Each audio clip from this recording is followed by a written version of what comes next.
안녕하세요. 환자와 의사 사이를 소통해주는 통역의사 이영석입니다. 이번 시간에는 그 항암 치료를 하고 계시는 대부분의 환우들이 경험하고 있는 큰 문제죠. 뭐냐면 항암제 부작용에 의한 그 손발 저림 현상, 손발 통증 현상. 이거를 우리가 CINP, Chemotherapy Induced Peripheral Neuropathy, 즉 항암제에 의한 말초신경 손상이라고 하는데요. 이 항암제가 말초신경을 어떠한 기전에 의해서 손상시키느냐에 대해서 이제 여러 가지 기전이 있습니다. 그 중에 첫째가 뭐냐면 우리의 BBB라고 들어보셨나요? Blood Brain Barrier. 즉 뭐냐면 뇌로 가는 그 혈관에는 거름막이 있어요. 왜냐하면 뇌는 중요하니까 피 속에 있는 독성 물질이 뇌로 못 가게 이 거름막이 있어요. 그런데 대부분의 항암제들은 이 거름막을 잘 통과하지 못해요. 그래서 우리가 항암 치료를 하더라도 뇌로는 잘 못 간다는 얘기죠. 그런데 브라드 너브 베리어라는 게 있어요. 이건 뭐냐면은 그 신경으로 가는 혈관이죠. 여기에도 이제 신경을 보호하기 위해서, 말초신경을 보호하기 위해서 거름막이 있는데, 이 항암제들은 이 뇌로 가는 거름막은 잘 통과 못하지만, 이 말초신경으로 가는 거름막은 잘 통과를 합니다. 두 번째는 뭐냐면, 이 신경 파이버, 그 주위에는 임파선 조직이 발달되어 있지 않아요. 그래서 우리가 신경 조직으로 들어온 독성 물질들이 임파 조직을 통해서 배출이 돼야 되는데, 이 배출이 잘 안 되는 거죠. 그래서 말초신경이 자꾸 항암제의 독성 성분이 누적이 되는 겁니다. 세 번째는 같은 신경인데 뇌나 척수 같은 중추신경보다 말초신경이 항암제에 더 민감한 반응을 보내요. 네 번째는 우리 몸에 그 모든 부분의 신경이 이제 거미줄처럼 분포되어 있잖아요. 그런데 어떤 항암제의 경우에는 피부에 분포되어 있는 신경 문지를 직접 공격할 수도 있어요. 그래서 이 그림에서 보는 바와 같이 그 신경의 다양한 부위에 여러 항암제들이 작용하는데 그 항암제마다 작용하는 부위가 조금씩 다르다. 그래서 증상이라든지 그 지속 기간이라든지 강도가 조금씩 다를 수가 있습니다. 보여드리는 논문에서처럼 최근에는 산화 스트레스하고 또 신경세포에 분포되어 있는 미토콘드리아의 손상에 의해서 항암제가 이런 신경 손상을 일으킨다. 이런 논문들이 많이 나오고 있습니다. 특히 이 부분을 중요하게 생각해야 되는데, 왜냐하면 이 기전을 우리가 해결하기 위해서 여러 가지 약제를 쓸 수가 있다는 겁니다. 이 그림에서처럼 이렇게 산화 스트레스와 미토콘드리아의 손상에 의해서 말초신경이 손상되는 그 기전이 그림이 나와 있죠.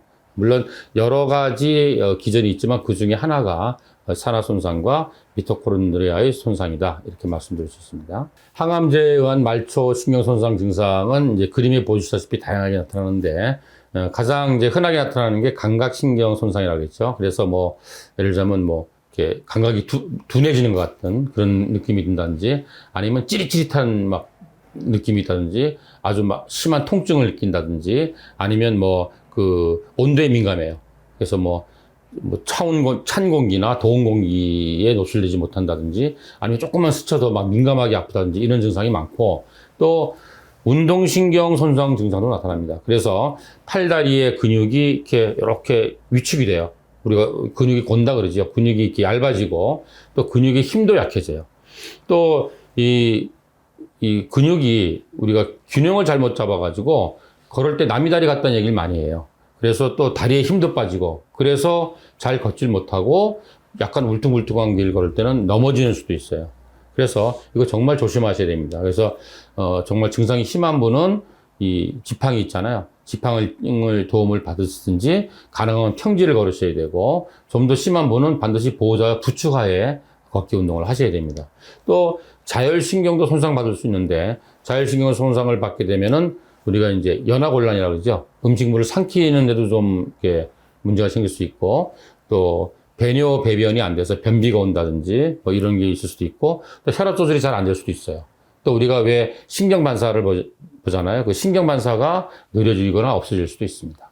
뭐 이 표에 뭐 간략하게 정리가 돼 있는데 이 말초 신경병증을 유발하는 항암제들은 여러 가지가 있습니다. 근데 이제 약제에 따라서 발현율이라든지 아니면 증상의 종류나 강도가 차이가 있습니다. 그렇지만 다시 말씀드리지만 어떤 약을 쓰든지 간에 용량을 세게 쓰거나 오래 쓰면은 증상도 심해진다. 이거는 뭐 공통적인 사항입니다.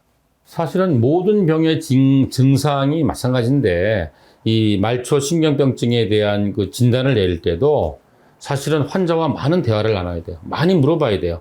뭐 예를 들자면 환자가 어떤 그 당뇨병이 있었다든지 아니면 어떤 척추 디스크가 있다든지 아니면 뭐 어깨에 뭐 관절염이 있었다든지 뭐 이런 기존에 어떤 병이 있었는지 아니면 어떤 항암제를 어떤 스케줄로 얼마나 오래 썼는지 뭐 이런 것들 또 환자가 호소하는 증상이 어떤 양상인지 이런 것들을 자세하게 물어봐야 돼요. 자세한 문진을 하고 또 의사가 또 만져보고 눈으로 보고 뭐 이렇게 진찰도 하고 이렇게 해야 되는데 우리나라 대학병원의 현실은 이게 거의 불가능하죠. 제가 주로 이제 환자분들한테 물어보는 것들이 있는데 이거는 본인도 한번 기억을 하셔서 내가 이런 증상들이 있으면 이게 내가 원래 있던 뭐 허리 디스크나 뭐 자골신경통이나 관절염의 증상인지 아니면 이게 어떤 암이 진행이 돼서 오는 증상인지 아니면 항암제 부작용인지를 가늠할 수 있어야 돼요. 첫째 뭐냐면 이제 대부분 처음에 말하는 게 그거예요. 손이나 발이 감각이 둔해지거나 찌릿찌릿한 증상이 있는지 이걸 물어보셔야 되고 또 하나는 손끝이나 발끝이 이게 아픈지 그죠? 또는 장갑을 끼고 있는 것 같은지 스타킹을 신고 있는 것 같은지 또 이런 증상들이 약간 불편한 정도인지 아니면 자꾸 신경이 쓰일 정도인지 그리고 이게 점점점 심해지는지 또 걸을 때 이게 이 다리나 또는 팔에 힘이 점점 빠지는 것 같은지 아니면 최근에 이렇게 물건을 집으려다 놓친 적이 자주 있었는지 아니면 이렇게 걷거나 계단을 오르기가 점점 힘들어지는지 그리고 또 이러한 증상들 때문에 내가 어떠한 일상생활이나 어떠한 그 일을 하는데 지장이 있는 정도인지 이런 거를 본인이 항상 질문을 하셔야 됩니다.